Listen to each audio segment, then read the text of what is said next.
Hello dear friends, welcome to MK legal शिक्षा the way of learning. Dear friends, CPC की series में ये part 5 है। This is the most important part.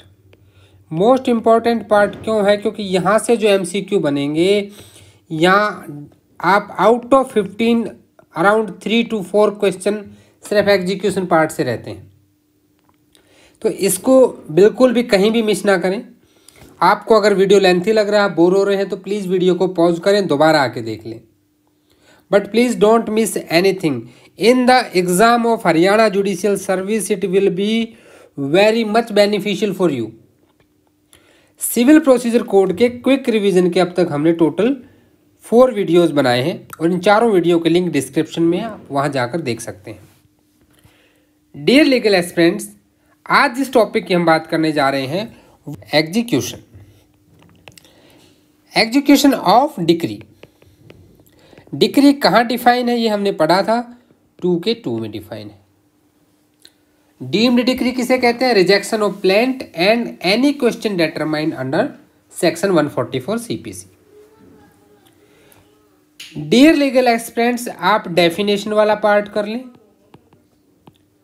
आप section 9, 10, 11,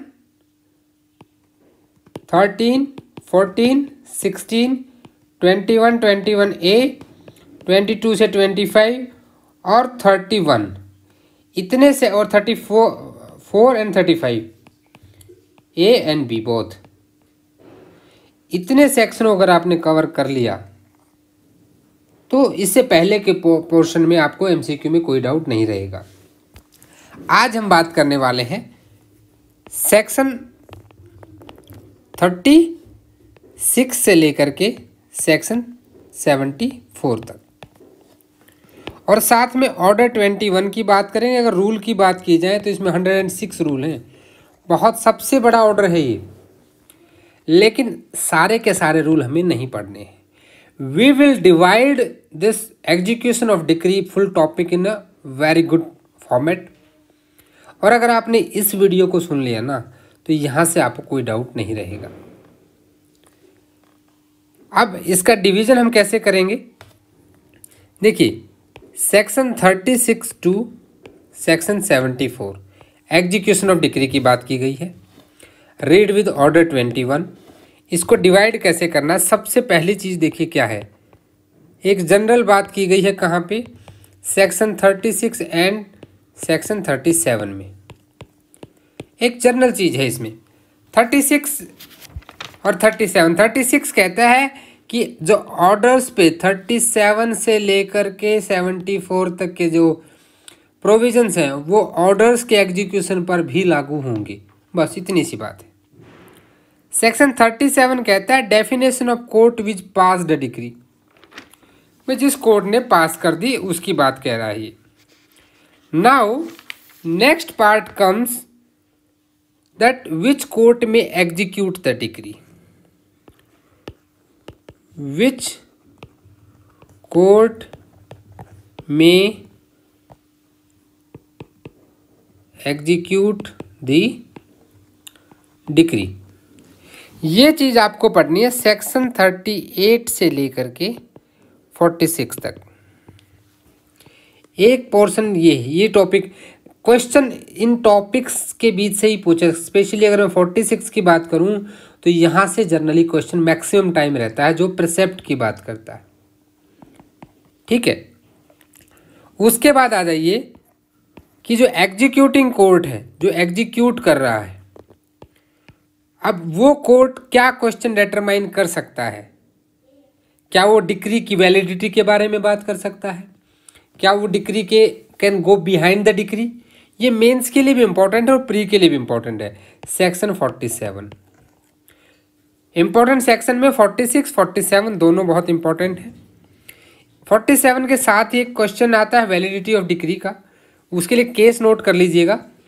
state of Punjab versus Kishan Dayal Sharma 2011 का ही case है। ये केस भी पूछा जा सकता है। यहाँ के बाद जो है वहाँ नॉर्मल प्रोविज़न आते हैं। लीगल रिप्रेजेंटेटिव की बात की गई है 49 और 50 में। ठीक है। फिफ्थ आपका बात करता है प्रोसीजर क्या होगा एग्जीक्यूशन में, 51 से लेके 54 तक प्रोसीजर इन एग्जीक्यूशन की बात है। 55 से 59 फिर आ जाता है आपका अरेस्ट एंड डिटेंशन। ये 55 से लेकर के 59, अरेस्ट एंड डिटेंशन 55 से 59 है। ये भी एक इम्पॉर्टेंट एस्पेक्ट है जहाँ से एमसीक्यू बनता है। Then attachment of the property, attachment की बात करता है 60 से 64 और सेल की बात की जाती है 65 से 67। उसके अलावा बाकी आगे के सेक्शन जो 73 एंड 74 तक जो सेक्शंस आपके हैं 68 से 74 तक, इनको आप छोड़ सकते हो, नॉट रिक्वायर्ड। लेकिन यहाँ तक के टॉपिक्स को आपको समझना जरूरी है। टॉपिक्स का एक बार अगर ये रेंज आपने याद कर ली तो आपके लिए बहुत इजी हो जाएगा।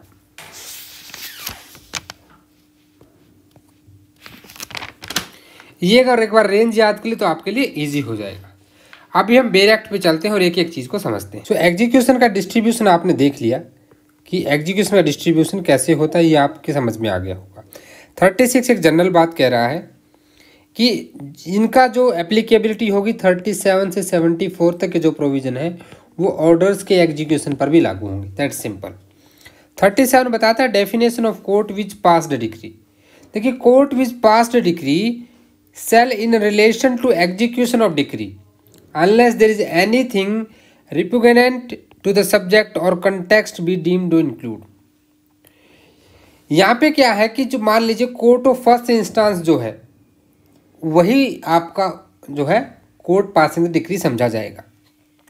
अब मान लेते हैं कि उसका जुरिस्डिक्शन सीज हो जाता है, इन केस उस कोर्ट ऑफ फर्स्ट इंस्टांस का उस सब्जेक्ट मैटर के ऊपर सीज हो गया है, तो उस कंडीशन में वो अपना ये जुरिस्डिक्शन जले जाने से सब्जेक्ट मैटर का इस राइट को लूज नहीं करता कि वो उसे एग्जीक्यूट नहीं कर सकता।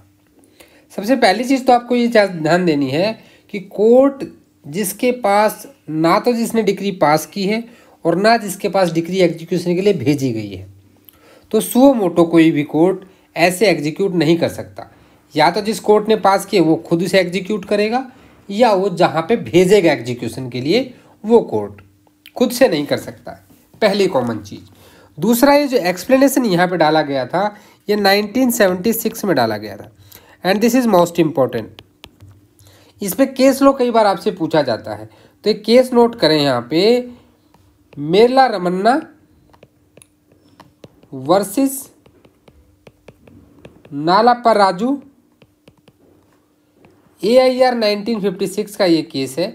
और इस केस ने क्या कहा था कि एक it is a settled law, ये एक सेटल्ड लॉ है कि कोर्ट जिसने डिक्री पास की है ये अपना जुरिस्डिक्शन लूज नहीं करता है जस्ट बिकॉज द रीज़न कि सब्जेक्ट मैटर वहाँ से दूसरी जगह ट्रांसफ़र हो गया। जैसे कि इसको एग्जांपल से समझिए कि मान लीजिए कोर्ट आपकी ए कोर्ट है और यहाँ पे आपका सब्जेक्ट मैटर था, उसको लेके कोर्ट ए ने क्या किया, इस डिक्री को पास कर दिया। बट जब एग्जीक्यूशन का टाइम आया तब तक ये सब्जेक्ट मैटर यहाँ शिफ्ट हो गया, यानी कि इस कोर्ट की बाउंड्रीज अल्टर कर दी गई। In that condition court B, अब ए ने पास की बाद में जुरिस्डिक्शन कहीं और चला गया, it doesn't mean that this court lose its jurisdiction to execute that decree. But क्योंकि अब बी के जुरिस्डिक्शन में आती है तो बी भी इसे एग्जीक्यूट कर सकता है।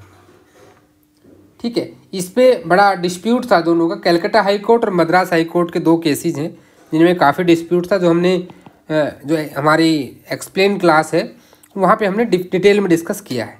बट आप अभी इतना याद रखें, इस केस लो को याद रखें, ये इंपॉर्टेंट है इन केस अगर पूछा जाए। उसके बाद आ जाइए आप सीधे 38 पे। 38 कहता है court by which decree may be executed. भाई डिक्री मैंने जैसे बता ही दिया आपको, या तो जो कोर्ट पास करेगा वो एग्जीक्यूट कर सकता है या जहाँ पे आप भेजेंगे। आप भेजेंगे तो उसके लिए ट्रांसफ़र की ज़रूरत पड़ेगी, तो ट्रांसफ़र कैसे होगा, how transfer will be done. देखिए ट्रांसफ़र जैसे यहाँ पे कैसे होता है कि जब जो कोर्ट है जिसने डिक्री पास की है वो या तो डिक्री होल्डर की, किसके, हमने कहा था डिक्री होल्डर, डिक्री होल्डर की एक एप्लीकेशन के ऊपर कि भाई मेरी डिग्री एग्जीक्यूट कराई जाए और उस कोर्ट से किया जाए, तो ऐसे में दूसरे कोर्ट में भेज देता है, ठीक है, अनदर कोर्ट को।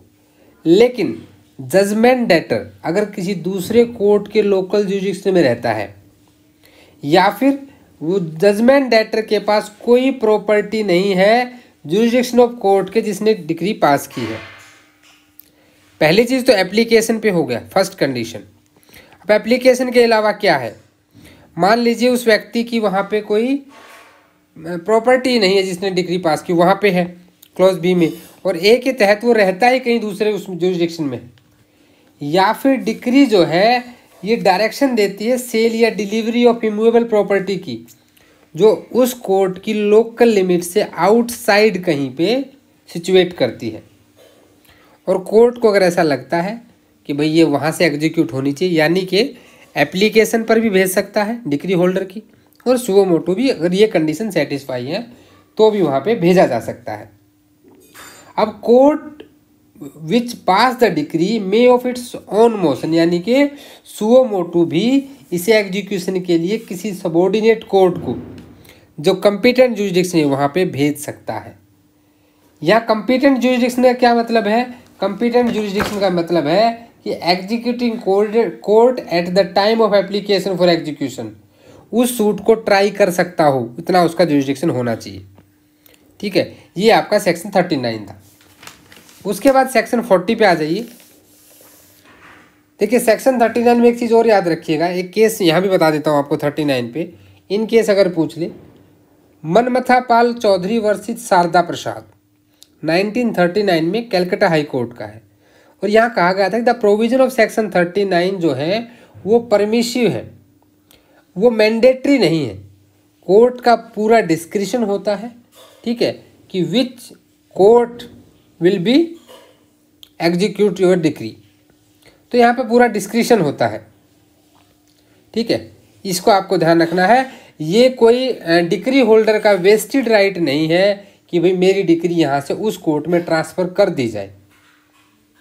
तो इसी केस को डिसीजन को मेंटेन रखा गया था महादेव प्रसाद सिंह वर्सेस रामलचन AIR 1980 में।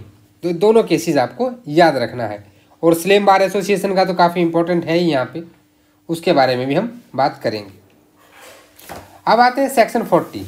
सेक्शन 40 कहता है कि transfer of degree to the court in another state. यहाँ पे सिर्फ जुरिडिक्शन अलग था, अब मान लो दूसरे स्टेट में भेजना है तो कैसे जाएगी, in such manner as prescribed by rule force in that state. Rule कहाँ से फोर्स में आएंगे, हाई कोर्ट रूल बनाता है, 121 से 131 CPC आपकी रूल मेकिंग पावर देता है, ठीक है। अब 41 कहता है result of execution proceeding to be certified. अब जिस कोर्ट ने कोर्ट डिग्री भेजी गई है एग्जीक्यूशन के लिए, दैट कोर्ट सेल सर्टिफाई, वो क्या करेगा, सर्टिफाई करेगा उस कोर्ट को जिसने डिग्री पास की है, क्या करेगा, सर्टिफाई कि पास की है, that where the former court fail to execute the same circumstances attending is failure. तो भैया अपने रीजन बताएगा वहाँ पे। 42 power of court in executing the transfer degree. Executing court की पावर सेम होती हैं, जैसे इस तरह से होती हैं जैसे मान लो उसी ने डिग्री पास, इतनी बड़ी लैंग्वेज पे जाने की जरूरत नहीं है, सेक्शन की जिस्ट आपको पता होनी चाहिए। यहाँ पे उसकी पावर ऐसे होंगी एग्जीक्यूटिंग कोर्ट की जैसे कि मान लो डिग्री उसी ने पास की है। उसके बाद कोर्ट की और क्या क्या पावर्स होंगी, power to send degree for execution to another court under section 39, यानी कि वो कोर्ट भी दूसरे कोर्ट को भेज सकता है। To execute degree against legal representative, section 50 legal representative के अगेंस्ट में एग्जीक्यूट कर सकता है। Power to attachment and of a degree, वहाँ पे अटैचमेंट की डिग्री भी वो पास कर सकता है। तो उसकी पावर्स के बारे में 42 में बताया गया है। अब देखिए यहाँ पे क्या है कि जो सेक्शन 4 है ये थोड़ा सा इंपॉर्टेंट, इस पे आपको ध्यान देना चाहिए। मैं आपको इतना डिटेल में इसलिए बता रहा हूँ कि एग्जीक्यूशन से कुछ ना कुछ क्वेश्चन फंस जाता है, ठीक है। अब ये कह रहा है कि कोर्ट को कोई ऐसी पावर नहीं देता है सेक्शन 42 कैसी पावर नहीं देता है कि power to order the execution at the instance of transferee of decree. इसके दोनों के दोनों क्लोज आप देख लेना, ठीक है। 43 execution of decree passed by civil court in place in which this court does not extend. ये सिर्फ इंडेक्स बेस्ड पढ़िएगा, ज़्यादा इंपॉर्टेंट नहीं है। इसमें इतना ही है कि भाई बाहर कैसे होता है।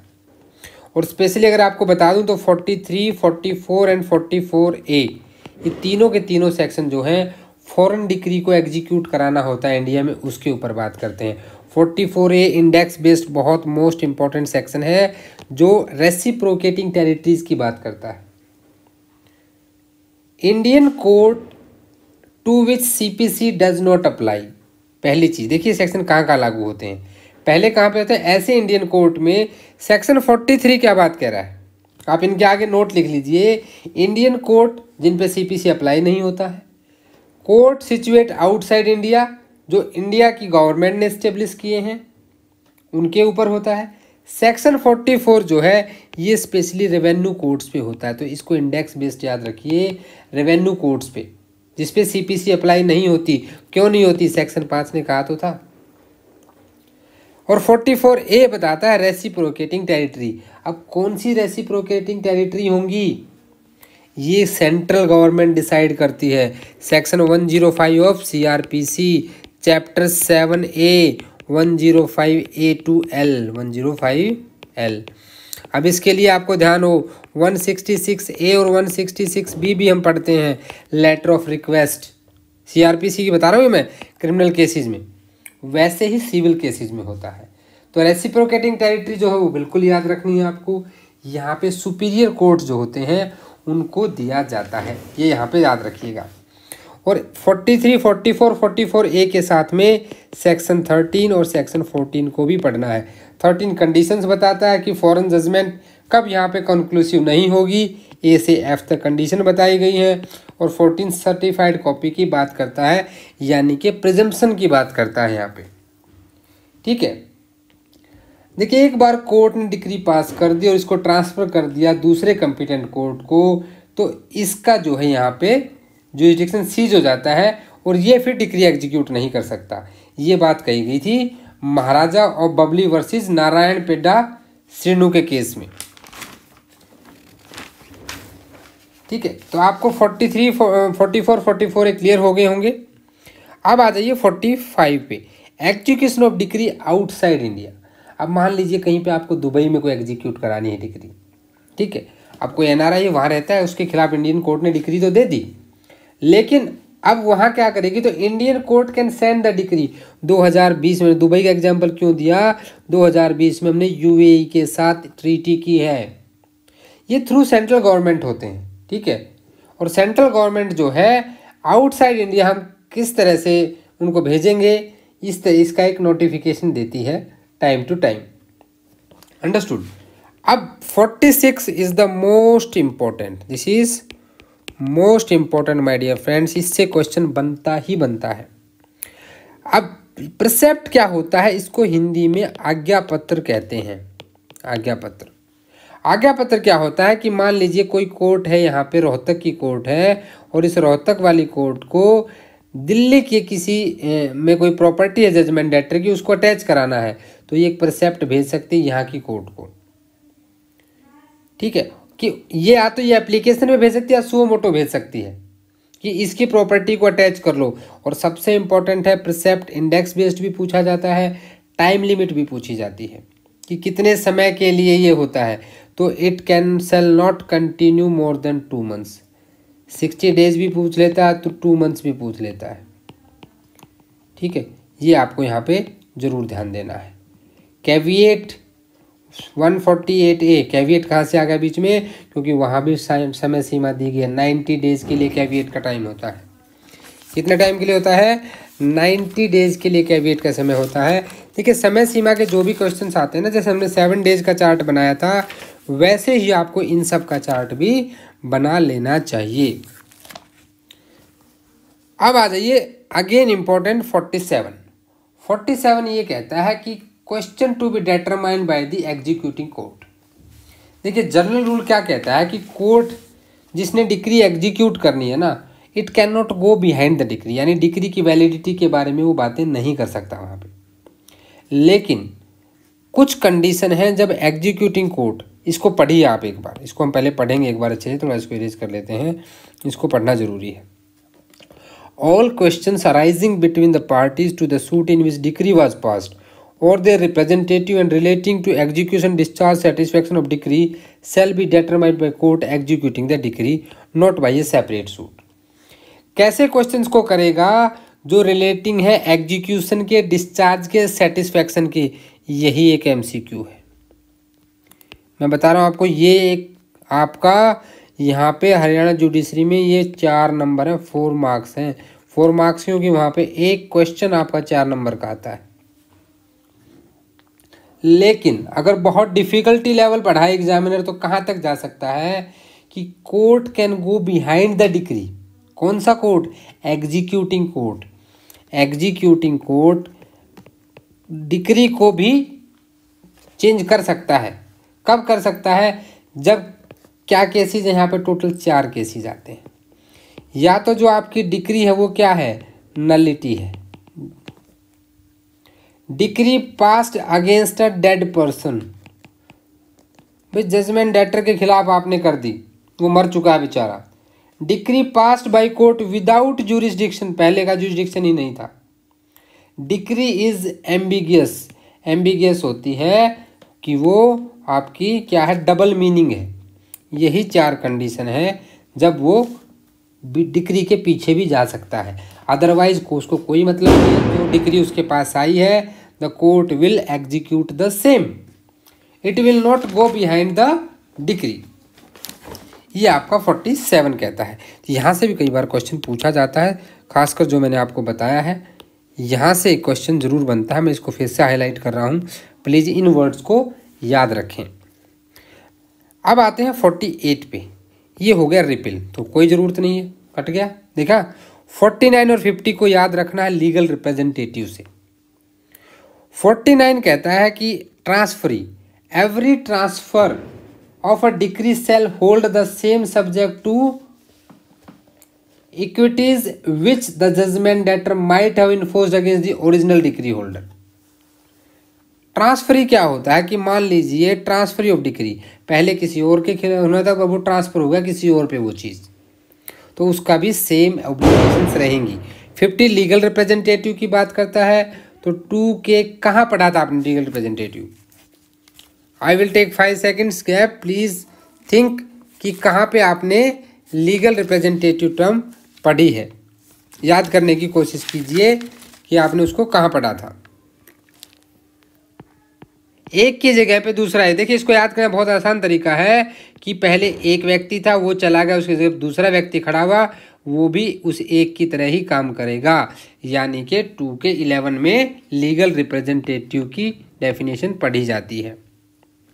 जजमेंट डेटर मर जाता है, decree has been fully satisfied, decree pass तो होगी लेकिन सेटिस्फाइड नहीं हुई है। The holder of the decree may apply to court which passed it to execute the same against the legal representative। अब क्वेश्चन क्या बनता है ये देखिए, बड़ा मज़ेदार है, इस चीज़ पर प्लीज़ ध्यान देना, बहुत मज़ेदार बात है ये कि कौन सा क्वेश्चन डिटरमाइन होता है। क्या क्वेश्चन डिटरमाइन होता है कि जहाँ पे decree is executed against such legal representative, he shall be liable only to action. भाई क्या उसकी सारी प्रॉपर्टी ले लोगे बेचारे की? भाई मान लीजिए कोई ऐसा व्यक्ति है जिसने बहुत सारे कांड कर दिए, अब उसका जो नीचे वाला लीगल रिप्रेजेंटेटिव, उस बेचारे ने बड़ी मेहनत से अपनी ज़िंदगी में बहुत सारी प्रॉपर्टी इकट्ठा की है, अब उसकी डिक्री सेटिस्फाई करने के चक्कर में ये अपनी लाइफ क्यों बर्बाद कर ले? तो it's a very public policy के हिसाब से अगर आप देखेंगे तो shall be only liable to extend of the property of deceased which has come to the hands and has not been duly disposed of. जो उसे उस मरे हुए व्यक्ति से प्राप्त हुई है उतनी ही प्रॉपर्टी जाएगी, भाई खुद की प्रॉपर्टी नहीं जाएगी। This is very important point, please don't forget it. अब 51 से 54 एग्जीक्यूशन का प्रोसीजर बताया गया है। पावर ऑफ कोर्ट है टू इन्फोर्स, कैसे इन्फोर्स कर सकता है? By delivery of any property, by attachment and sale और sale without attachment, by arrest and detention, the period such not extending section 58। अब यहाँ हम पढ़ेंगे कि 3 मंथ कब होता है, जब 5000 से ज़्यादा हो, 2000 से 5000 के बीच में 6 वीक है और 2000 से नीचे कोई नहीं है। इसकी बातें भी हम करेंगे। रिसीवर अपॉइंट कर दिया, ऑर्डर 40, ठीक है, या in such manner as nature of relief granted may I require. देखिए मैं पहले भी बात कर चुका कि सीपीसी का रूल थोड़ा सा स्ट्रिक्ट बाउंड नहीं होता है। For the end of justice ये थोड़ा सा फ्लेक्सिबल बनाया गया है।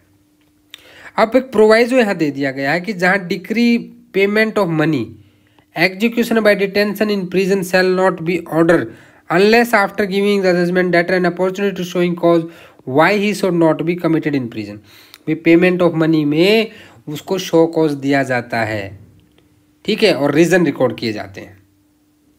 अंडरस्टूड? तो ये आपको याद रखना है। 52 कहता है enforcement of decree against legal representative. 50 और 52 दो किसके हो गए, एलआर के हो गए। कहाँ डिफाइन है, 2 के 11 में है। लाइबिलिटी ऑफ एंसेस्टर प्रॉपर्टी, ये भी कहीं ना कहीं वैसी ही बात कह रहा है, जस्ट इसका हेडिंग चेंज हुआ है और कुछ नहीं है। Partition of state in separation of share. अब देखिए यहाँ पे बड़ा इंपॉर्टेंट चीज़ आती है। यहाँ से जो एमसीक्यू बनता है ना, वो एमसीक्यू आपको एकदम खुश कर देगा। बहुत इजी एमसीक्यू है।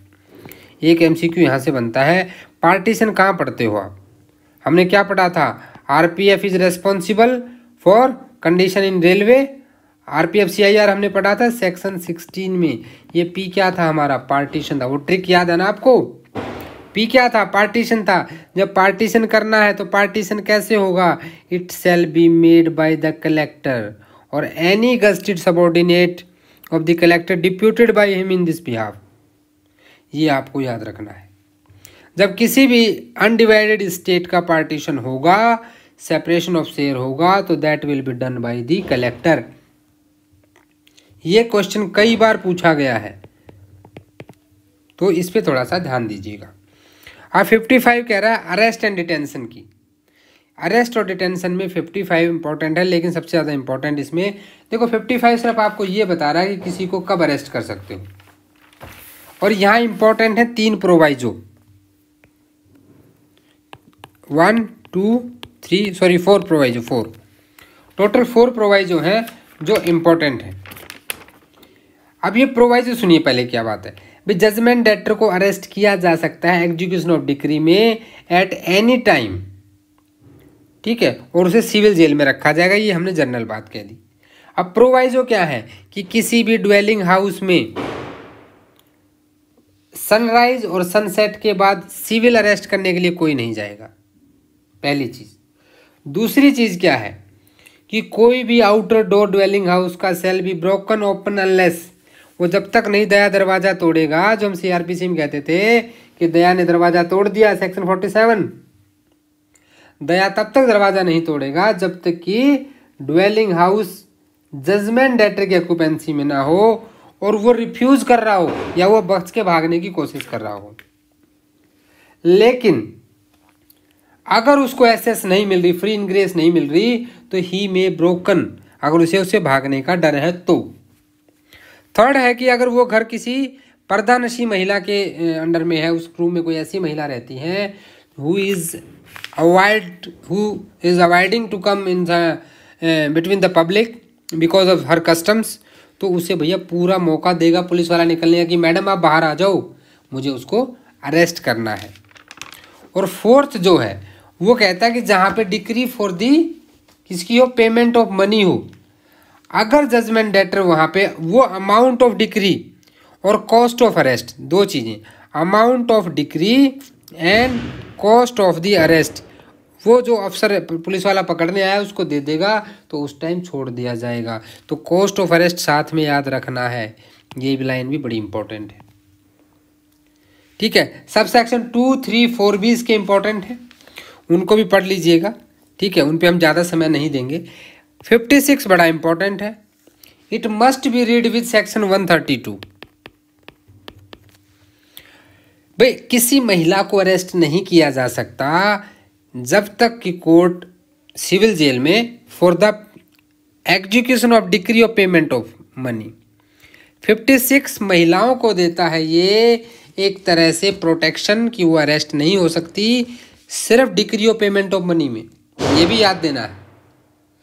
अब ये सेम एग्जाम्पशन 132 में भी मिला है, जहाँ पर्सनल अपीयरेंस के लिए कोई महिला को नहीं आना तो उसे कोर्ट नहीं बुलाया जाएगा। ठीक है। 57 ये ऑर्डर 21 के रूल नंबर 32 के साथ पढ़ा जाता है। ये सब्सिस्टेंस अलाउंस की बात कर रहा है, जेल में जाने पे खर्चा। प्रैक्टिकली ये कहीं एप्लीकेबल नहीं होता, बहुत रेयर होता है। 58 इंपॉर्टेंट है कि कब छोड़ दिया जाता है। मैंने आपको बताया था कि 5000 रुपीज़ से अगर मनी एक्सीडिंग 5000, 5000 से ज़्यादा का लेन देन है तो 3 महीने। कितना? 3 महीने। अगर वो 2000 रुपये से ज़्यादा है लेकिन नॉट एक्सीडिंग 5000, 5000 से कम है तो 6 वीक। ये बिल्कुल ध्यान रखना है। और अगर 2000 से कम है तो कोई जेल नहीं होती है। सेक्शन 58 में ये 3 ही बातें याद रखनी है, ज़्यादा इसमें अंदर पढ़ने की ज़रूरत नहीं है। 59 को इंडेक्स बेस्ड याद रखिए। ठीक है, कि भाई अभी release on ground of illness, अभी कोरोना में बहुत सारे छोड़े गए थे। इसके साथ में आप अगर पढ़ना चाहें तो IPC 269 पढ़ सकते हैं, अगर आपका समय आपको अलाउ करता है। ठीक है। जजमेंट डेटर अरेस्ट किया गया है, रिलीज कर सकता है। अगर वो नॉट फिट फॉर हेल्थ है उसके, इसको आप जेल में नहीं रख सकते, ऐसी तबीयत है तो नहीं रखना है। ठीक है। अब जैसे कोरोना के टाइम पे कोई इन्फेक्शियस या कंटेजियस डिजीज आ जाती है तब छोड़ा जा सकता है। अंडरस्टूड। और अगर छोड़ा तो उसको री अरेस्ट भी कर सकते हैं, ये भी प्रोविजन यहाँ दिया गया है। तो ये आपका 59 हो गया। 60 कहता है कि 60 से 64 तक अटैचमेंट की बात की गई है। 60 से 64 तक अटैचमेंट है। 60 क्या कहता है कि property liable to attachment and sale in execution of decree, कि कौन सी प्रॉपर्टी को हम पढ़ेंगे। इसका अगर जब आप रूल पढ़ेंगे ना ऑर्डर 21 के, तो 41 से 57 तक, 41 से 57 तक रूल भी पढ़ सकते हैं अगर आप चाहें तो। साथ साथ हम उसको भी रिवाइज तो करेंगे, लेकिन आप चाहें तो उसको भी पढ़ सकते हैं।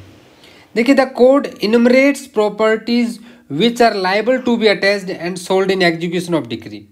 सेक्शन 60 आपका मोस्ट इंपॉर्टेंट सेक्शन है, और इसमें आपका पूछा कहाँ से क्वेश्चन जाता है, मैं वर्ड आपको बता देता हूँ कि एग्जीक्यूशन ऑफ डिक्री में land, house, other buildings, goods, money, bank notes, cheques, bill of exchange, hundi, promissory note, government security bonds और other security for money, debt, share in corporation and save and after mention all other saleable property movable removable belonging to judgment debtor.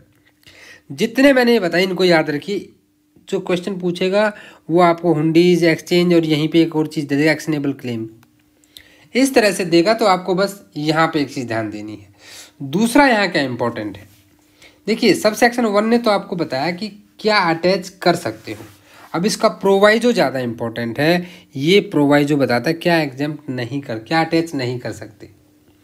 भाई 1/3 of salary और 2/3 of salary, ये दोनों salary कैसे हैं, ये आपकी decree of maintenance अगर है तो वहाँ पे 1/3 को अटैच नहीं कर सकते, रिमेनिंग को कर सकते हैं। अगर वो अदर देन मेंटेनेंस है देन फर्स्ट 1000 रुपीज़ को नहीं करना है, और प्लस में रिमेनिंग का 2/3 नहीं करना है। बाकी को अटैच किया जा सकता है। वियरिंग एप्रल्स को नहीं कर सकते, बुक्स ऑफ अकाउंट्स को नहीं कर सकते, mere right to sue damages, ये पूरा का पूरा इंपॉर्टेंट है। Please don't miss it. ये आप कंप्लीट पढ़ लें, इसको तो आपको पूरा पढ़ना है एक बार। यहाँ से एक क्वेश्चन आपका 100% बन सकता है। सो प्लीज़ इसको सेक्शन 60 को पूरा पढ़ना है, इसमें से कोई भी चीज़ मिस नहीं करनी है, ये आपके लिए इम्पोर्टेंट है।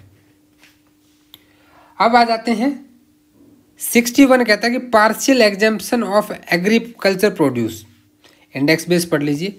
Scissor of property in dwelling house, no person executing any process under this code direct और authorise seizure of movable property shall enter any dwelling house after sunset sunrise. ये अभी तो हम पढ़ के आए हैं। 55 का प्रोवाइजो था ना, ये जो 55 के प्रोवाइजो हैं वो चारों प्रोवाइजो यहाँ पे बात की गई। इतना ध्यान दीजिएगा, ठीक है। 55 का फर्स्ट, सेकंड और थर्ड तीनों प्रोवाइजो हैं। ये 55 का फर्स्ट प्रोवाइजो है, ये 55 का सेकंड प्रोवाइजो, ये थर्ड प्रोवाइजो है। अगर प्रॉपर्टी अटैच है एग्जीक्यूशन में और वो सेवरल कोर्ट्स में आती है तो क्या होगा 63। 64 private alienation of property after attachment to be void. ये इंडेक्स बेस्ड बड़ा इंपॉर्टेंट है। इंडेक्स बेस्ड ये सही में बहुत इंपॉर्टेंट सेक्शन है।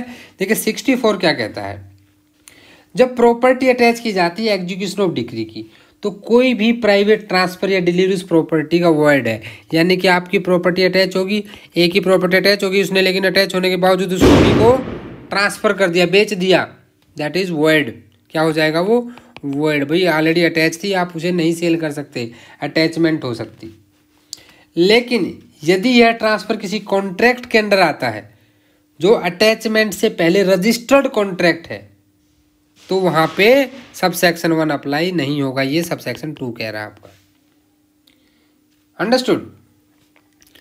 अब 65 बात करता है परचेजर के टाइटल की। ये कह रहा है कि जहां कहीं भी इमूवेबल प्रॉपर्टी आती है, देखिए जब 65 से 67 तक एक्चुअली सेल की बात करता है कि भाई सेल, आज हमने सेल्स ऑफ गुड्स एक्ट पर भी एक वीडियो बनाया था। इसको ऑर्डर 21 के रूल नंबर 64 से लेकर के 96 तक पढ़ते हैं सेल के बारे में। वहाँ भी आपने ऐसे बाइफर्केशन है, आप उसको भी उसी हिसाब से पढ़ें, तभी आपको पढ़ने में ज़्यादा मजा आएगा। तो immovable property sold in execution of decree and such sale has become absolute. कब वो एब्सोल्यूट बन जाती है, shall be deemed to have vested in the purchaser from the time when the property is sold and not from the time when sale become absolute। भाई जब property बेच देगी उसी समय से है, ना कि सेल एब्सोल्यूट हुई तब से है। इस स्टेटमेंट को याद रखना है आपको, ठीक है। 67 power of state government to make the rule. ये सिंपल है, बस इसको उसी में याद रखिए, ज़्यादा इसमें डिटेल्स में जाने की ज़रूरत नहीं है, बाकी इनकी कोई ज़रूरत नहीं है, ठीक है। इनको ये सारे रिपील हो गए हैं, नॉट रिक्वायर्ड, इतना डीप नहीं जाएगा कि कब रिपील हुए हैं। देन 73 74 को भी आप छोड़ सकते हैं, ठीक है। तो यहाँ पे 74 में एक चीज़ देख लीजिएगा कि जो ये रजिस्टेंस ऑफ एग्जीक्यूशन की बात करता है, ठीक है। रजिस्टेंस ऑफ एग्जीक्यूशन में क्या है कि एक टाइम लिमिट दी गई है कि जो court at the instance of decree holder और purchaser order the judgment debtor और such other person to be detained in civil prison for a term which may extend to 30 days. 30 दिनों तक उसको jail में रखने का आदेश दे सकता है, उससे ज़्यादा नहीं। And may further direct that decree holder purchaser put in to the possession of the property, ठीक है। और डिक्री होल्डर को और उसको दे सकता है। जहाँ पे देखो ये कब होता है, किसी इमूवेबल प्रॉपर्टी को लेकर के या परचेजर ऑफ इमूवेबल प्रॉपर्टी का जो एग्जीक्यूशन में सेल हुई है और वहाँ पे जजमेंट डेटर रजिस्ट कर रहा है, रोक रहा है उसको। भाई मान लीजिए डिक्री होल्डर को वो कब्जा लेने नहीं दे रहा है, उस कंडीशन में उसकी सज़ा कराई जा सकती है। तो ये तो आपने सेक्शन पढ़ लिए सारे। इसके बाद इंसिडेंटल प्रोसीडिंग करेंगे ऑर्डर 26 के साथ में हम कमीशन का। लेकिन अभी सेक्शन 36 से 74 तक आपने पूरा एग्जीक्यूशन पढ़ा है और आई होप आपको इसमें कोई डाउट नहीं रहा होगा। अब इसके आगे हम ऑर्डर्स पे बात करने वाले हैं। किस पे ऑर्डर पे, ऑर्डर 21। आज के वीडियो का टारगेट हमारा यही है कि हम एग्जीक्यूशन की पूरी प्रोसीडिंग और ऑर्डर 21 को क्लियर कर दें। ऑर्डर 21 में 106 रूल आता है, लेकिन हम सिर्फ इम्पोर्टेंट की बात करेंगे। चलिए अपने ऑर्डर्स पे चलते हैं। ना ऑर्डर 21 देखिए, ऑर्डर 21 जो है इसमें टोटल आपके रूल 1 से लेकर के रूल 106 है। This is the largest order in the CPC, सबसे बड़ा यही है। लेकिन क्या एग्ज़ाम के लिए सारे के सारे रूल ज़रूरी हैं? Because we are doing only important for pre point of view, no. इसको समझने के लिए हम एक छोटा सा बाइफर्केशन कर लेते हैं। हालांकि ये बाइफर्केशन अगर आप देखेंगे तो आपकी CPC में पहले दे रखा, अगर आप उसी हिसाब से आप समझ लें तो आपके लिए सफिशिएंट रहेगा। एग्जीक्यूशन ऑफ डिक्री में सबसे पहले बात आती है पेमेंट अंडर डिक्री, यानी कि मोड ऑफ द पेमेंट की। मोड ऑफ पेमेंट के लिए रूल 1 एंड रूल 2 बात करते हैं। रूल 1 आपको कहता है कि कब आप पेमेंट दे सकते हैं। तो कोर्ट के अंदर दे सकते हैं, कोर्ट के बाहर दे सकते हैं, कोर्ट में डिपॉजिट कर सकते हैं। तो मेथड ऑफ पेमेंट की बात की गई है यहाँ पे 3। ये तीनों मेथड बस आपको याद रखने, बाकी इसमें कुछ याद रखने की ज़रूरत नहीं है, ठीक है। और अगर आप कोर्ट के बाहर देते हैं तो notice for after the payment जाएगा यहाँ पे।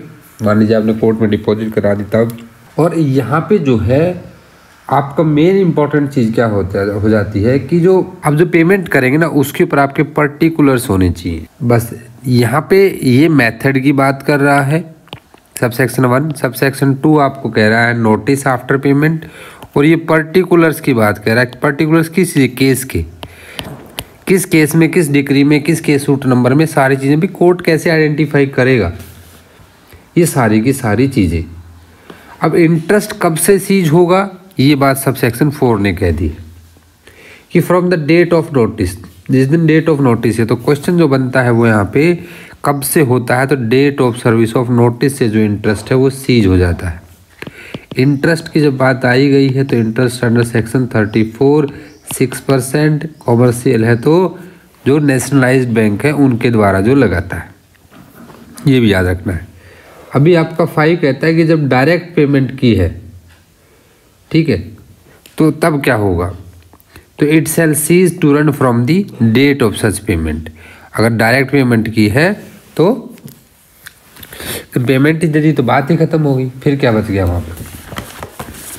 अब प्रोवाइजो है क्या कहता है, प्रोवाइजो कहता है कि अगर वो मना करता है, ठीक है, तो उसी दिन से जब उसने पैसे दे रहे थे हम, ब्याज बंद हो जाएगा। मान लीजिए आप उसको पैसे दे रहे हो, वो डिक्री होल्डर कहता है कि मैं नहीं लूँगा, तो ऐसा नहीं है कि उससे इंटरेस्ट स्टार्ट रहेगा भाई। जब आप उसको उसका अमाउंट दे रहे थे तो from that day onwards when you agree to give the money and he is denying, the decree holder is denying, the interest will cease from that particular day only.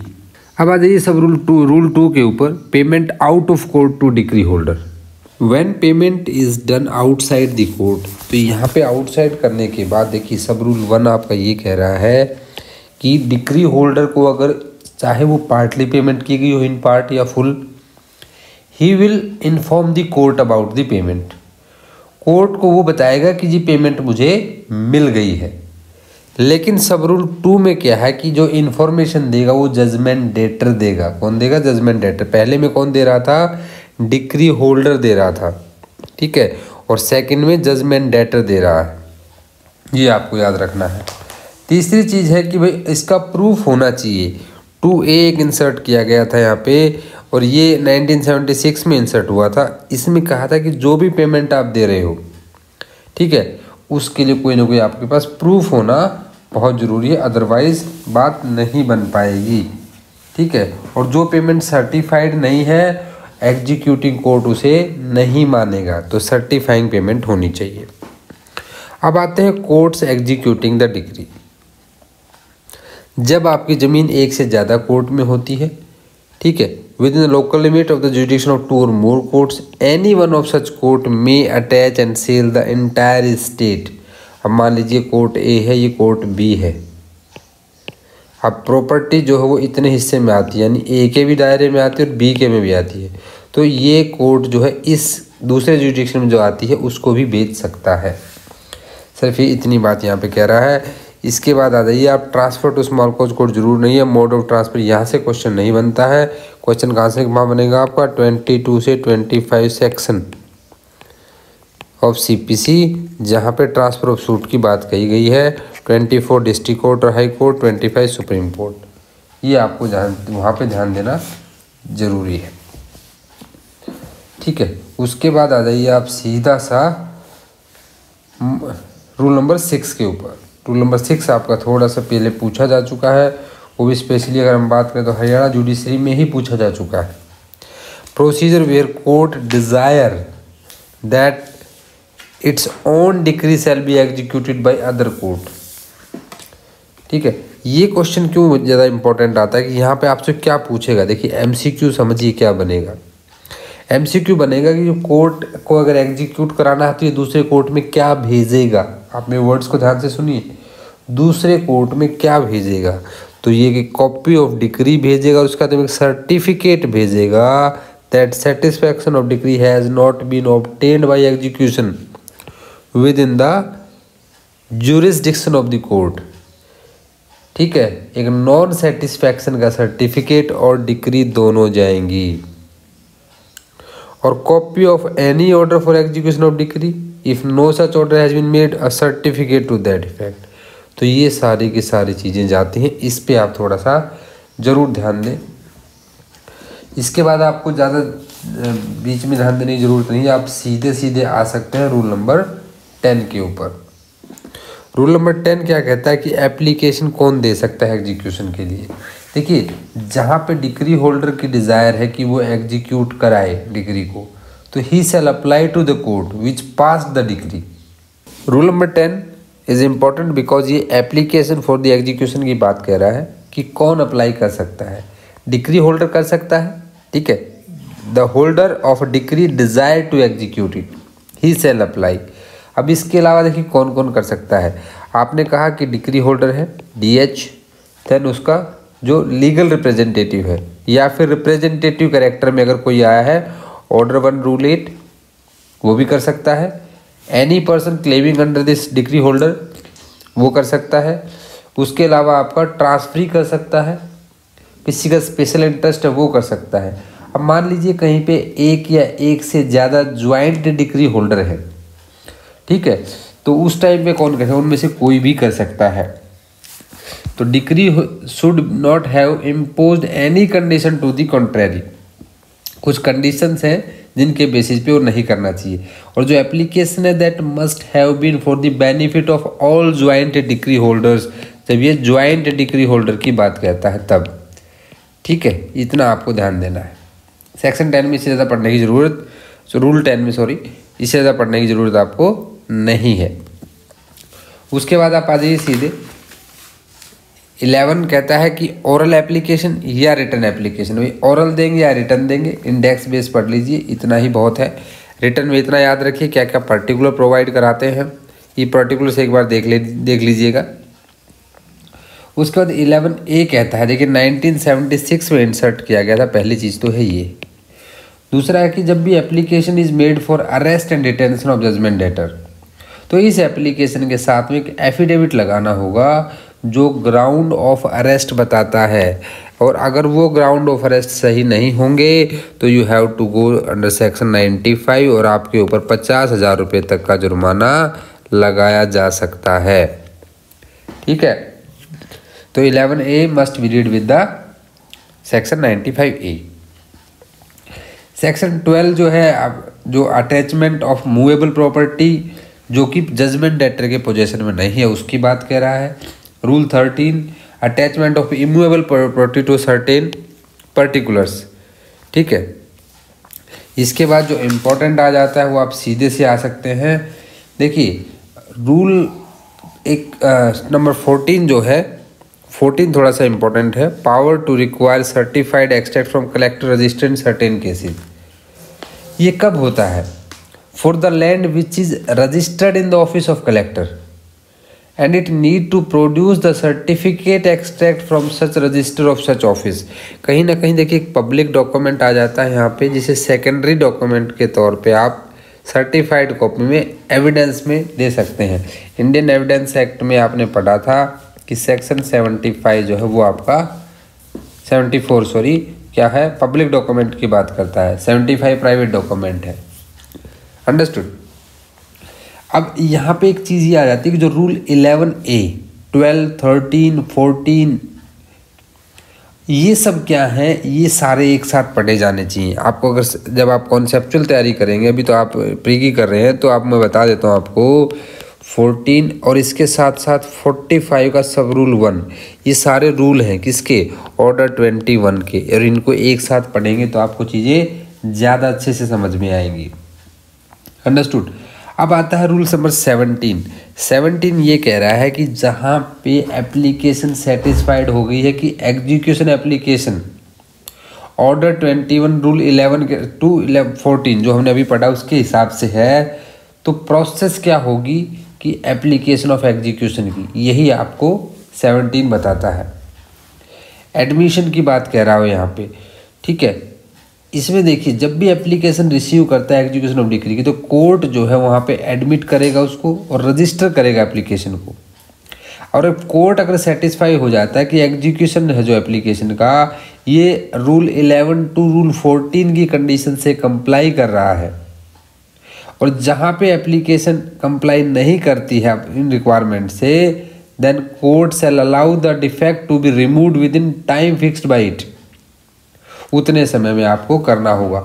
अब इस एप्लीकेशन की hearing कहाँ होती है, इसके साथ में आपको रूल नंबर 105 और 106 पढ़े जाने चाहिए, ठीक है। देखिए इसमें कॉन्सेप्चुअल बहुत कुछ है, सारी चीज़ों के ऊपर हम यहाँ कवर नहीं कर पाएंगे।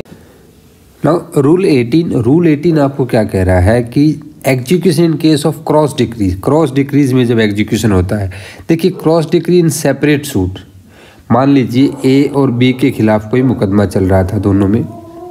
अब ऐसा हुआ कि कोई और मुकदमा भी था जहाँ बी और ए के बीच में था। अभी यहाँ पे डिक्री होल्डर ये बन गया और यहाँ पे डिक्री होल्डर ये बन गया, तो ऐसी डिक्रीज को क्रॉस डिक्री कहा जाता है।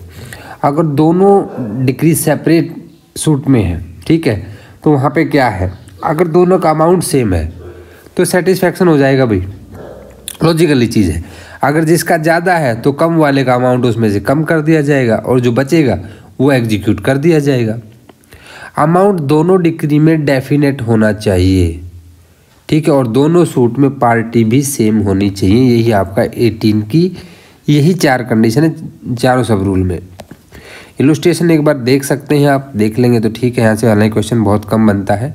19 भी क्या आता है कि मेरे हिसाब से शुड नो, आज हमें कैटेगरी बना रहे हैं। सी के का मतलब है कुड नो, एस के मतलब शुड नो और एम के मतलब मस्ट नो, ठीक है। आपको सी के में कुड नो अगर पता रहेगा तो अच्छा है, हालांकि इतने ज़्यादा इंपॉर्टेंट नहीं है हमारे हिसाब से वो।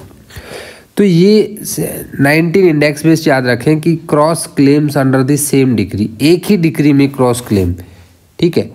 उसके बाद जो आपका 20 है वो कह रहा है cross degree and cross claim in the mortgage suit, ठीक है। अब लेकिन रूल 18 और 19 जो हमने अभी पढ़े थे, ये दोनों के दोनों रूल जो है आपके यहाँ भी अप्लाई होंगे, ये बस इतनी बात कह रहा है। 21 कह रहा है साइमल्टेनियस एग्जीक्यूशन, कोर्ट अपने डिस्क्रिप्शन में रिफ्यूज कर सकता है execution at the same time against the person and property of judgment debtor. Rule number 22 important है, दिस इज मस्ट नो की कैटेगरी में आता है, एम के मस्ट नो, ठीक है। मस्ट नो का मतलब क्या है कि notice to show cause against execution in certain cases. ये कब होता है कि जहाँ पे एप्लीकेशन फॉर एग्जीक्यूशन दी आपने, और ये कब से कब थी, देखिए जहाँ पे आपके बनते हैं क्वेश्चन पे ध्यान दीजिए वर्ड्स पे। More than 2 years after the decree, date of decree के 2 साल बाद आप एप्लीकेशन दे रहे हो। Against the legal representative of party, against reciprocating territories, ठीक है। एंड जो आप रेसिप्रोकेटिंग टेरिटरी कहाँ है आपकी 44 में आती हैं। अगेंस्ट असाइनी और receiver in insolvency where party to the decree has been adjudged insolvency. तो इन केसेस में क्या होगा, court will issue a notice, court एक नोटिस इशू करेगा to the person against whom execution is to be done to show the cause why decree should not be executed against him। लेकिन अगर ये लेस देन 2 years है तो no notice is required. तो 2 years को आप यहाँ पे याद रखिएगा, क्योंकि रूल नंबर क्या है 22 ऑर्डर 21 का, और 22 में टाइम लिमिट का 2 है इसलिए 2 years, ठीक है। तो आपको ये याद रखना है 2 years से ज़्यादा है तो नोटिस देना है, कम है तो नोटिस देने की ज़रूरत नहीं है। देन 22A कहता है sale not be set aside on the death of judgment debtor before the sale but after the service of proclamation of sale, ठीक है। तो कब कैंसिल हो सकती है, ये तभी कैंसिल हो सकती है अगर लीगल रिप्रेजेंटेटिव है वो प्रिजुडाइज्ड हो जाता है बाय दिस सेल, समझ रहे हैं आप, उसके ऊपर बहुत प्रतिकूल प्रभाव पड़ता है, तभी जाके वो कैंसिल होगी, अदरवाइज वो कैंसिल नहीं होगी। अब procedure after issue of notice क्या होगा, ये 23 बात करता है। अब आ जाइए 24 से प्रोसेस ऑफ एग्जीक्यूशन में। प्रोसेस ऑफ एग्जीक्यूशन में क्या है कि कोर्ट क्या करेगा, एक एग्जीक्यूशन प्रोसेस इशू करेगा आफ्टर दी एडमिशन। और एडमिशन कहाँ था, रूल 17 में, ठीक है।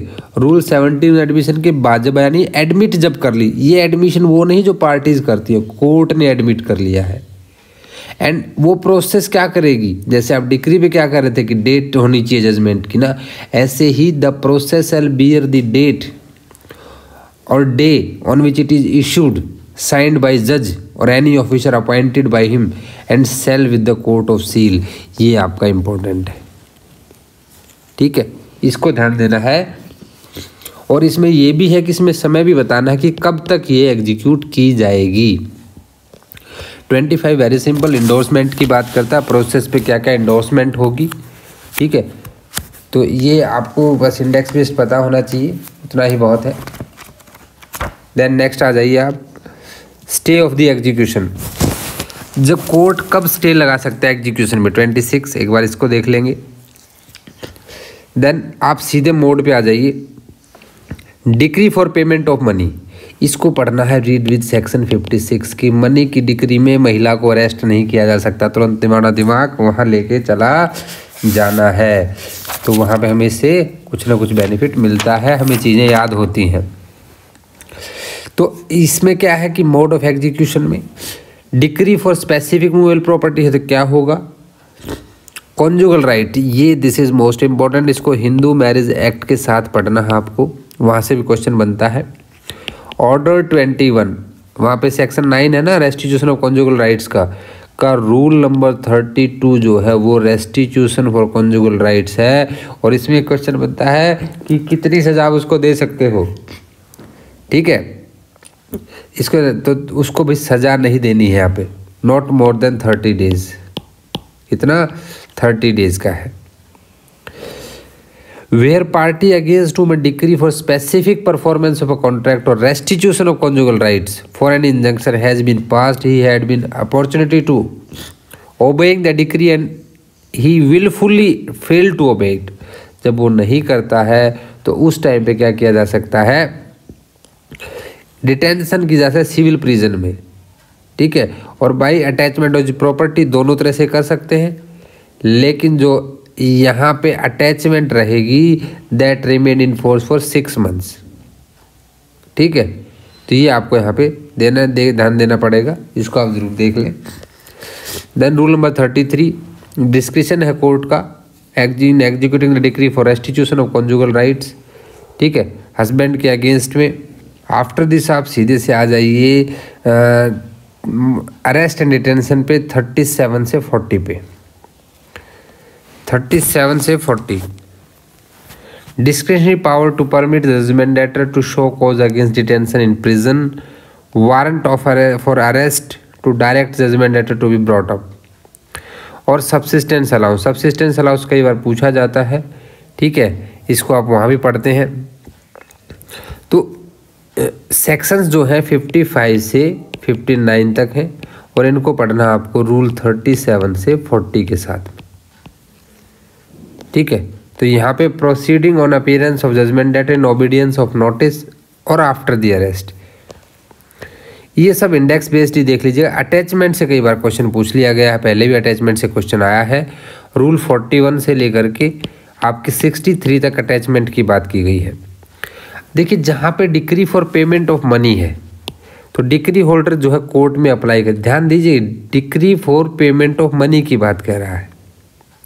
अब कोर्ट क्या ऑर्डर देगा वहाँ पे कि जजमेंट डेटर या जजमेंट डेटर कोई कॉरपोरेशन है तो उसका कोई ऑफिसर और या any other person be orally examined as to whether any debt are owing to the judgment debtor and whether the judgment debtor has any और व्हाट अदर प्रॉपर्टी और mean satisfying the decree, कि उसके पास क्या है जिससे कि उस decree को सेटिस्फाई किया जा सके।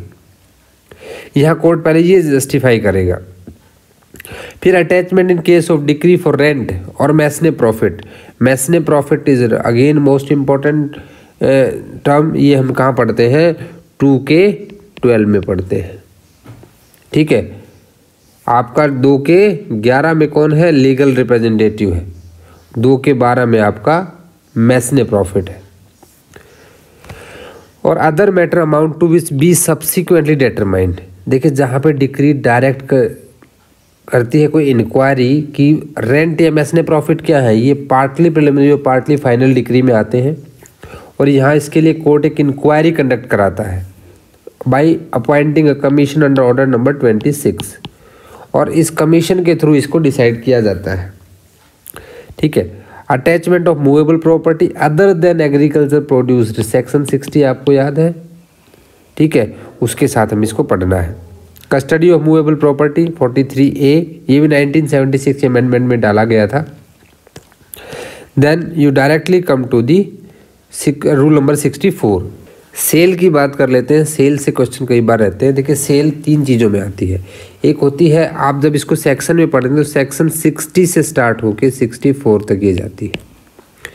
अब ये कह रहा है कि rule number 64 to rule number 96 sale की बात कह रहा है। सेल जनरली कैसे होती है, सेल ऑफ मूवेबल प्रॉपर्टी कैसे होगी, तो 64 से लेकर के 73 तक जर्नल सेल के प्रोविज़न दिए गए हैं, और 74 से 81 तक ये बताया गया मूवेबल प्रॉपर्टी की सेल कब होगी, एंड 82 से 96 तक इमूवेबल प्रॉपर्टी की सेल की बात की गई है। ठीक है, तो इसको एक बार ज़रूर देख लें आप। स्पेशली पब्लिक ऑक्शन से रिलेटेड क्वेश्चन कई बार पूछा गया है। 66 आपका इम्पॉर्टेंट है इसमें, कि जहाँ पे कोई property order to be sold by public auction, किसी पब्लिक ऑक्शन में उसको बेचा जाना है for the execution of decree, तो court shall cause a proclamation of, एक प्रोक्लेमेशन जारी करता है in the language of such court. देखिए जब लैंग्वेज की बात आती है तो 272 CRPC माइंड में तुरंत आ जाता है। State government will decide the language of courts other than high court and supreme court, article 348 आ जाता है। सेक्शन 138 CPC आ जाता है। प्रोक्लेमेशन आ गया तो सेक्शन 82 भी CRPC का आ जाता है, प्रोक्लेम्ड ऑफेंडर को जहाँ हम पढ़ते हैं। ठीक है, तो एक प्रोक्लेमेशन जारी होता है, और उसके बाद प्रोक्लेमेशन में क्या है कि कोई भी जो उसके पर्टिकुलर्स वो सारे बताए जाते हैं, वेन्यू बताया जाता है कि कहाँ पे होगा। फिर mode of making the proclamation क्या है, that published as nearly as in manner prescribed by rule 54। ठीक है, उसकी मुनादी करा के चिपका के टाइम ऑफ सेल बताया जाएगा, एडजॉर्नमेंट और स्टॉपेज ऑफ द सेल, अगर एडजॉर्नमेंट किया जा रहा है तो वो बताया जाएगा। तो यहाँ तक आपके अप टू 73 ये सेल के जर्नल रूल्स की बात करता है। अब सेल ऑफ मूवेबल प्रॉपर्टी अगर आ जाती है तो एग्रीकल्चर प्रोड्यूस को अगर सेल करना है तो जहाँ प्रॉपर्टी टू बी सोल्ड जो है वो एग्रीकल्चर प्रोड्यूस है, the sale shall be held if such produce is growing crop on और near the land on which crop has grown, उसके पास में ही बेचा जाएगा। ठीक है, such produce has been cut और गैदर्ड एट और near threshing floor place for treading out grain like a fodder stack on in which it is deposited. ठीक है, तो 74 किसकी बात कह रहा है, जब आप एग्रीकल्चर प्रोड्यूस को सेल करते हैं। Special provision relating to the growing crops, negotiable instruments and shares in corporation, sale by the public auction. ये भी पब्लिक ऑक्शन की बात कर रहा है। ये इसको किससे की बात कर रहा है, ये मूवेबल प्रॉपर्टी की बात कर रहा है। Irregularity not to vitiate the sale but any person injured may sue, vitiate तो नहीं करती प्रोसीडिंग को, लेकिन अगर किसी व्यक्ति को उससे कोई पर्सनल नुकसान होता है तो वो भाई मुकदमा लेकर आ सकता है। ओके, देन आप स्ट्रेट अवे अभी मूवेबल से चलता है 81 तक, 82 से स्टार्ट हो जाता है आपका इमूवेबल 82 से 96 तक। व्हाट कोर्ट में order sale, sale of immovable property in execution of decree may be ordered by any court other than court of small cause. यहाँ से आपका MCQ बनता है। कहाँ से बनता है MCQ आपका, यहाँ से बनता है। Then deposit by purchaser and resale on default, time for payment in full of the purchase money, देखो भाई, full amount of purchase money payable shall be paid by a purchaser into court before the court closes on the 15th day from the sale of property. तो कितने दिन का दे दिया? 15 दिन के अंदर उसको क्या करना है? फुल पेमेंट देना है। Again MCQ, calculating the amount to be so paid into court, the purchaser shall have the advantage of any set of to which he may be entitled under rule 72। अगर resale होगी तो उसका notification देना है। Application to set aside the sale on deposit, ठीक है, तो उसके लिए 89 है। इसके बाद अप टू 96 तक आपका किसके बारे में चलेगा? इमूवेबल प्रॉपर्टी की सेल की बात चलेगा। अभी resistance to delivery of possession and decree holder और परचेजर, ठीक है, तो ये इसमें ज़्यादा इंपॉर्टेंट नहीं। आप डायरेक्ट 105 और 106 देख सकते हैं। जो 105 और 106 क्या है? जो हमने कहा था कि जो एप्लीकेशन आप दे रहे हो कहाँ पे? रूल 17 में, जो एडमिट कर रहा है कोर्ट, उसकी हियरिंग कहाँ होती है? 105 और 106 में होती है। ये फ्रेंड्स, ये आपका जो इम्पोर्टेंट था फ्रॉम द ऑर्डर 21, सभी रूल्स उनको हमने डिस्कस कर लिया है। इतना आप कवर कर लेंगे तो प्री के लिए आपका बहुत ज़्यादा इम्पोर्टेंट हो जाएगा। और 1970 से लेकर के 106 तक ये सारे के सारे सेक्शन 74 वाली बात कह रहे हैं। अंडरस्टूड? तो यहाँ पे आपका कवर हो जाता है कंप्लीट और एग्जीक्यूशन प्रोसीडिंग। अब इसके नेक्स्ट वीडियो में पूरी CPC को बची हुई रिमेनिंग CPC जितनी भी हम सबको ख़त्म कर लेंगे, क्योंकि वहाँ से बहुत ज़्यादा इंपॉर्टेंट नहीं आता है। एक अपील वाला जो पोर्शन है, अपॉइंटमेंट ऑफ रिसीवर है, इंजंक्शन है, ये हमारे लिए थोड़ा सा इंपॉर्टेंट हो रहेगा। आपको मैं आगे इंपॉर्टेंट रूल्स एक बार बता देता हूँ। देखिए, अभी आपके लिए इंपॉर्टेंट है rule number 32, 33, then your 37, 39, 40, 41 and 44।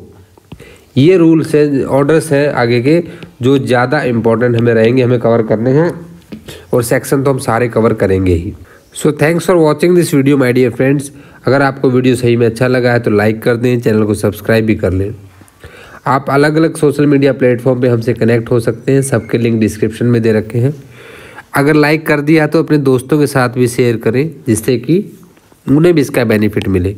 और कमेंट करके ज़रूर बताएं कि आपको एग्जीक्यूशन प्रोसीडिंग का हमने रिवीजन जो किया है माय डियर फ्रेंड, ये क्विक रिवीजन ही बिल्कुल बहुत अच्छे से रिवाइज़ किया हमने।